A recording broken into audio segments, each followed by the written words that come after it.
हाँ तो भाई लोगों, आज हम रिव्यू करेंगे जॉन डियर 5050D 4x4 का। ये ट्रैक्टर मैंने 7 साल चला लिया, आज 2016 में लिया था।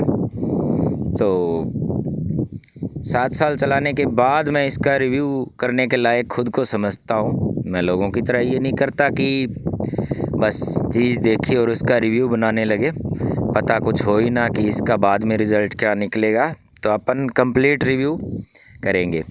जैसे ट्रैक्टर ये 4 व्हील ड्राइव में आया था, बाकी तो सारे मीटर वीटर क्या औरों की तरह मैं नहीं करूँगा, तो बाकी तो सबको पता ही होता है। मैं इन चीज़ों के डीप में नहीं जाना चाहता, मैं सीधा आऊँगा मतलब की बात पे। तो वो ये है कि इतने साल में मैंने इस ट्रैक्टर की जो फ्यूल कंजप्शन, पावर और इसका मेंटेनेंस, ये वो अपन इसके बारे में बात करेंगे। तो जैसा कि भाइयों, मैंने ये नया लिया था ट्रैक्टर। तो नया लेने के बाद 400-500 घंटे तक इसने फ्यूल कंजप्शन में ना हाथ खड़े करवा दिए थे। मोस्टली 400 घंटे तक इसने बहुत फ्यूल पिया था, स्पेशली खाली आने जाने में। जैसे घर से खेत आए, कोई मंडी चले गए, कोई ट्रॉली ले गए फसल की भरी हुई, तो इस टाइप में जो खर्चे वर्चे थे ना, तो उसमें इसका खाली खर्चा फ्यूल कंजप्शन का बहुत ज़्यादा था। तो जैसे ही वो 400-500 घंटे पूरे हो गए, तो मोस्टली कुछ तो आदत पड़ जाती है वैसे खर्चे की, और कुछ ठीक भी हो गया था। वैसे मजाक की बात थी ये। तो बात ये है कि चाहे ट्रैक्टर कोई भी हो, मैंने भाई लोगों इतने साल में बहुत ट्रैक्टर बदले हैं, नए ला के बदले हैं, और 2 साल से कम किसी को नहीं चलाया। ये मेरा 7वां ट्रैक्टर था। इसके बाद तो मैं एक न्यू हॉलैंड 3032 और अभी एक मेसी 244 लाया हूँ, उसकी भी बनाएंगे रिव्यू की। तो बात कर रहे थे हम इसकी। तो चाहे ट्रैक्टर कोई हो जी, मैंने एक चीज़ नोट की है कि अगर आप इनको खाली खर्चे के अंदर अगर इनको थोड़ा सा पुचकार के रखेंगे ना, तो कोई कारण नहीं है कि ट्रैक्टर बिना मतलब तेल पी जाएगा। ऐसा कोई सेंस नहीं बनता इस बात का। हाँ, फुल एक्सेलरेट करके आप पंगे ले रहे हैं तो जाहिर सी बात है ट्रैक्टर तो दिखाएगा कुछ ना कुछ। जो कि आजकल ये ब्रेक्स आते हैं ऑयल इमर्स्ड, इन ट्रैक्टर्स को आप है ना धक्का मार के हिला नहीं पाओगे। तो ये जो धक्का मार के पुराने ट्रैक्टर हिल जाते थे सुक्की डिस्कों वाले, ये ऑयल इमर्स्ड ब्रेक वाले इतने हिलते नहीं हैं। बहुत ज़्यादा पावर लगती है धक्का लगाने वालों की। तो मान के चलिए वो लोड तो इंजन पे आता है। तो खाली खर्चा वैसे ही ऑयल इमर्स्ड ब्रेक का कोई भी ट्रैक्टर हो, किसी भी कंपनी का हो, कम ही होता है। पर थोड़ा सा अगर इनको पुचकार के लो ना, तो थोड़ा बहुत मैनेज कर लेते हैं। जैसे इनकी 5-6 की एवरेज दिखेगी, 5 की एवरेज। तो जैसे जैसे साल गुजरते जाएंगे आपको थोड़ा थोड़ा उसका आइडिया आता जाएगा ना, तो मैनेज हो जाता है। वो 5 की एवरेज है, वो 8-9 तक आ जाती है, कोई बड़ी बात नहीं है। इसमें थोड़ा सा पुचकार के रखना पड़ता है। 13, 14, 15 तक की आप रखो इसमें मैक्सिमम। वो सड़क के लिए बता रहा हूँ, वैसे घर से खेत आ रहे हो तो 10-11 की रेस में आइए आप, उसमें कोई इतना तेल खर्चा नहीं होता। तो हमने तो इसको आयशर के बराबर भी खाली आने जाने में घर से खेत, खेत से घर कंपैरिजन किया था। तो थोड़ा बहुत फ़र्क ही रहता है, ज़्यादा नहीं, मैनेज हो जाता है, इतना कोई बड़ी बात नहीं है। तो जहाँ तक खेत में जुताई की बात करो, तो एक तो घंटे पे कितने लीटर पिया, इस बहस में तो मैं कभी पढ़ना ही नहीं चाहता। इसका कोई सेंस ही नहीं बनता, इसका कोई मतलब भी नहीं बनता। क्योंकि जो काम मैं दूसरे 2 व्हील ड्राइव ट्रैक्टर से 8 घंटे में करता था, वो काम ये 4 घंटे में, 4.5 घंटे में कर देता है। तो घंटे पे तेल की आप कैसे निकालोगे? वो पूरी रात चलते थे 8-8 घंटे, कभी 8-7 56 लीटर पी जाते थे, कभी 8-6 48 लीटर पी जाते थे। वही काम ये ट्रैक्टर 40, 41, 42, 45 यहाँ कहीं पे कर देता है। 56 लीटर नहीं पीता ही। तो घंटे पे तेल वाली बहस ही बेकार है, उसमें कुछ सेंस ही नहीं है। खेती का आज तक मैंने 31 साल का मेरा एक्सपीरियंस है। तो मैं आपको एक चीज़ नोट कर लीजिएगा कि ट्रैक्टर के काम में चाहे तो टाइम बचा लो और चाहे डीजल बचा लो, दोनों में से एक ही चीज़ बचेगी, और जो दोनों चीज़ बचा लेता है ना वो गॉड लेवल का ड्राइवर होता है, गॉड लेवल का। आप सोच भी नहीं पाओगे। आम आदमी, आम ड्राइवर की उतनी कैपेसिटी नहीं होती कि वो उस लेवल को छू सके, तो बहुत कुछ मैनेज करके चलना पड़ता है कि काम ऐसा भी करो कि आपका समय भी बचे और फ्यूल भी बचे। तो इस मामले में 4 व्हील ड्राइव ट्रैक्टर्स को मैं हमेशा प्रेफर करूँगा। ये ट्रैक्टर आपका टाइम और फ्यूल दोनों बचा के देते हैं। मैंने आज तक मोटा 7 साल में कैलकुलेट किया है, मेरा कम से कम है ना 70,000 का डीजल बचता है इस ट्रैक्टर की वजह से। जैसे हैवी कामों में ये आ जाता है ना, तो इस ट्रैक्टर की वजह से मैं 60-70 हज़ार रुपये का डीजल बचा लेता हूँ। अब आते हैं इसकी पावर पे। पावर का ये है कि ये ट्रैक्टर आया था टर्बोचार्ज, ये सादे इंजन वाला ट्रैक्टर नहीं है, टर्बोचार्ज है इनलाइन फ्यूल पंप के साथ। तो टर्बोचार्ज में मैंने ये वाली प्लेट खोल दी, ये वाली, इसमें वो होती है एक नट जैसा होता है, उसको पेचकस से घुमाना पड़ता है, उसके पीछे एक 13 नंबर का नट होता है। तो वो 2 चूड़ी मैंने उसका तेल बढ़ा के ये प्लेट को वापस से बंद कर दिया।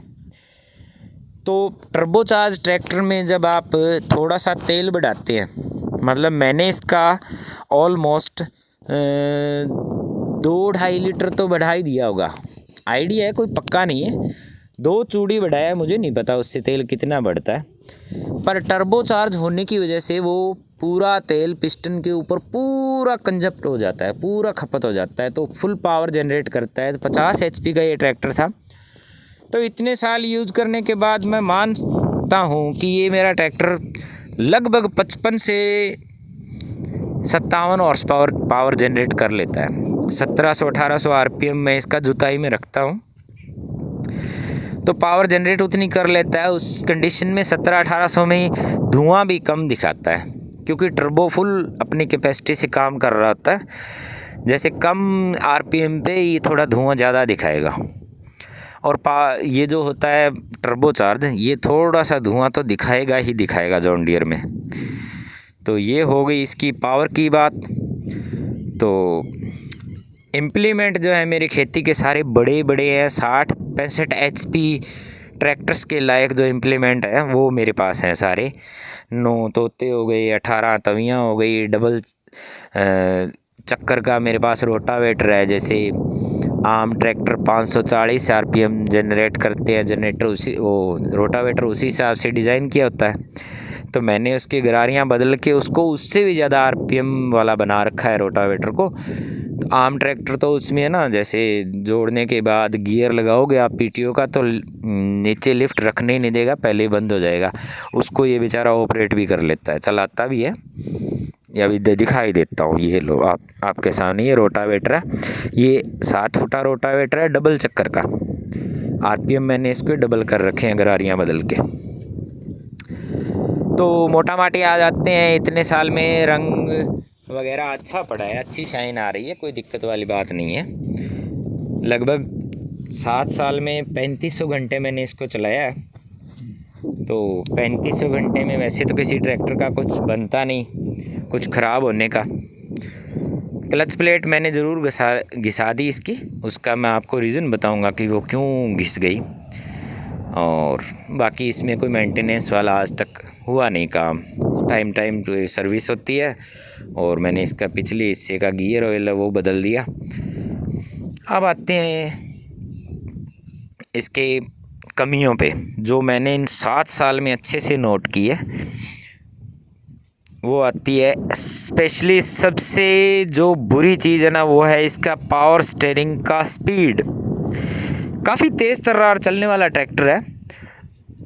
पावर स्टीयरिंग जो इसका है, इसकी तेज़ी के हिसाब से वो काम नहीं कर पाता।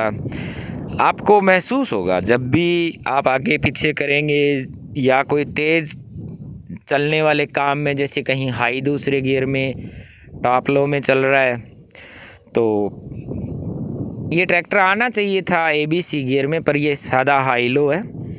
इसको AB बोल देते हैं, कोई हाई लो बोल दो, है 2 ही। एक तरफ 4 गियर है और उतनी 4 गियरों में ये बैक भी चला जाता है और वही 4 गियरों में आगे भी चलाता है। तो इसके हो गए हाई लो में हो गए वो 8 और 4 गियर हो गए बैक में। तो ABC में होना चाहिए था इस ट्रैक्टर को। काफ़ी बार रियलाइज़ होता है कि यहाँ थोड़ी सी स्पीड और बढ़ाई जा सकती थी, यहाँ थोड़ी कम की जा सकती थी, वो इसमें सुविधा नहीं है। 2016 मॉडल है, इसमें नहीं आई थी। इसका पावर स्टीयरिंग की बात कर रहे थे तो ये काफ़ी तेज़ तर्रार काम धंधा करता है ये ट्रैक्टर। तो पावर स्टीयरिंग उस अकॉर्डिंग वो उसकी स्पीड नहीं दे पाता, तो मजबूरन में हमको मोड़ पे हाफ क्लच करना या कई बार छोटे गियर में चलाना वो हमारी मजबूरी है। तो वो क्लच प्लेट हमने हाफ क्लच में चला के इसकी मार ली थी, तो वो बदलानी पड़ी मुझे। बाकी कोई ऐसी कोई बात नहीं है कि आज तक मुझे कुछ इसका करवाना पड़ा हो काम धंधा।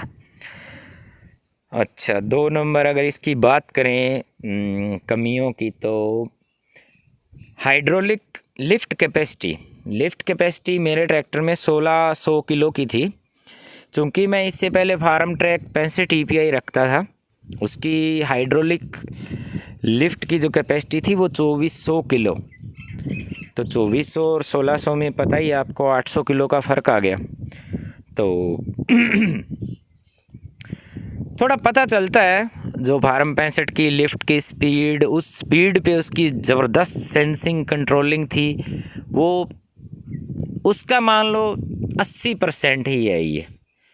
वो उस स्पीड और सेंसिंग की बात करें तो 80% है, और जो लिफ्ट कैपेसिटी का, हाइड्रोलिक कैपेसिटी का फ़र्क है वो 800 किलो का है। तो कई बार भरी ट्राली वाली उठाने में थोड़ा दिक्कत आता है। तो दूसरा ये है कि इतने बड़े ट्रैक्टर में ABC गियर होना चाहिए था, लिफ्ट कैपेसिटी ज़्यादा होनी चाहिए थी, कम से कम 1800-1900 kg की तो होनी चाहिए थी, तो वो नहीं मिली। पर जो भी इसकी सेंसिंग की अगर बात करो, सूखी जुताई के अंदर बात करें तो सूखी जुताई में ये अपने 4 व्हील ड्राइव से वो सेंसिंग को ढक लेता है। थोड़ा बहुत हल ज़्यादा भी लग गया तो इसको फ़र्क नहीं पड़ता, खूब तेल खुला है और स्लिपेज होने नहीं देते, आगे वाले टायरों का पूरा उसको सपोर्ट मिलता है, तो कोई दिक्कत नहीं है। वैसे कोई आज तक इसका खराबी वराबी तो कोई हुआ नहीं है। ये जो आर्म्स हैं ये मैंने बाद में लगवाए हैं, पहले यहाँ चेन थी आई हुई। काफ़ी महंगा लगा, 3-1 हज़ार का सामान दिया है मेरे को। नहीं, 3 का नहीं है, 4600 का जोड़ा, 4600 का जोड़ा है वो। तो ये बात कर रहे थे हम 50-50D 4x4 जॉन डियर की। तो बाकी सब ठीक ही है, ऑयल इमर्स ब्रेक अच्छे हैं, कोई दिक्कत नहीं है, आज तक कभी एडजस्ट ही नहीं करने पड़े। थोड़ा ठप्पे ज़रूर खाता है भाई, ठप्पे मतलब उछलने में उछलता है आगे पीछे दोनों से। ये ज़्यादा महसूस इसलिए होता है कि ये पीछे टंकी आने की वजह से एक तो पीछे देखने में दिक्कत, और ये सीट जो है ना ये आगे आ जाती है। इसमें क्या होता है, पीछे टंकी की वजह से सीट आगे आने से आगे का ट्रैक उछला तो भी आपको पता चलेगा, पीछे का उछलेगा तो पता लगना ही लगना है। तो ये बहुत ये थोड़ा सा एम्बैरेसिंग टाइप सा हो जाता है, तो ये दिक्कत है इसमें। और अगर अपन और कोई बात करें तो आप कमेंट बॉक्स में पूछ लीजिएगा, कोई मेरे से टॉपिक छूट गया हो तो बता दिया। फ्यूल कंजप्शन, पावर और मेंटेनेंस का बता दिया आपको। मेंटेनेंस का सबसे अच्छा ध्यान रखना होता है 4x4 में कि आपको, अगर आपने 4x4 का गियर एंगेज कर लिया तो आप साइड ब्रेक ना मारें। किसी भी ट्रैक्टर का, कोई भी कंपनी का ट्रैक्टर हो, तो उसमें क्या होता है कि इनकी जहाँ शाफ्ट जुड़ी होती है ना, वहाँ पे एक जीरी गुल्ला टाइप कुछ होता है, जीरियाँ उसकी है ना, वो कटने लग जाती है। तो वो बार बार अगर आप वही गलतियाँ दोहराए जाओगे तो वो आपको बदलाना पड़ेगा। मुझे नहीं बदलाना पड़ा आज तक, मैं इस चीज़ को शुरू में 2 दिन में नोट कर गया था कि इस ट्रैक्टर का साइड ब्रेक इतना यूज़ नहीं करना है अगर 4 व्हील ड्राइव एंगेज किया हो तो। और हाँ, बिना 4x4 का गियर एंगेज किए अगर आप साइड ब्रेक लगाते हो तो ट्रैक्टर का टर्निंग रेडियस बहुत शानदार, बहुत ही शानदार है। इस चीज़ में मैं इसको पूरे नंबर दूंगा। ये 2 साल अकेला भी चला है। मेरी लगभग 75 बीघे की जुताई करता हूँ मैं, तो अकेला भी चला है इसमें। इसने बिजाइयाँ भी की, नरमे में हड़ुआ करते हैं ये सीलरों से, तो वो भी किया इसने। ये होते हैं सीलर जिसमें नरमे में काफ़ी गैप होता है उसकी लाइनों में, तो लगभग 2.5 फुट का, तो उसमें ये घूमता भी था और अच्छी तरह से सील भी कर लेता था। खूब मोड़ने का मौका मिलता था अच्छे से कम जगह के अंदर बूटे बचा के मुड़ना, ये मैनेज किया इसने। तो कोई और मेरे को दिक्कत लगी नहीं। अगर आपको कोई और सवाल हो तो मेरे से कमेंट बॉक्स में ज़रूर पूछ लीजिएगा, और चैनल को भाई लोगों सब्सक्राइब कीजिएगा। पहला वीडियो है मेरा जो मैंने रिव्यू के तौर पे बनाया है, कैसा लगा आप कमेंट बॉक्स में ज़रूर बताइएगा। धन्यवाद भाई लोगों।